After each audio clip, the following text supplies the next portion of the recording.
Anti inflammatory inhaler in asthma. நம்ம இதை பற்றி இன்றைக்கி தெரிஞ்சுக்கலாம் வாங்க. I am doctor Amal Johnson, consultant pulmonologist, Billroth hospital, Chennai. ஆஸ்மாக்கு பல வருஷமாக நம்ம இன்ஹேலர் ட்ரீட்மெண்ட்டை சஜஸ்ட் பண்ணிகிட்ருக்கோம்.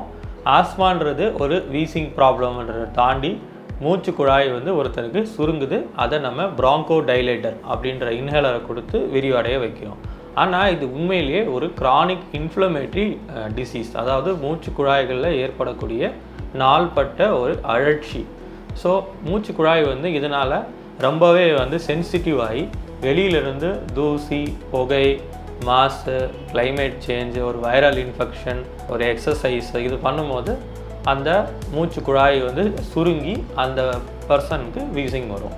ஸோ இதுக்கு நம்ம ப்ராங்கோ டைலேட்டர் அப்படின்ற அந்த இன்ஹேலரை நம்ம உபயோகிக்கும் போது அந்த மூச்சு குழாய் இருக்கிற சுருக்கம் மட்டும் விரிவடையும். ஆனால் அந்த இன்ஃப்ளமேஷன் அப்படியே தான் இருக்கும். இதனால் அந்த பர்சனுக்கு ஒரு டெம்பரவரி பெனிஃபிட் கிடைக்கும்.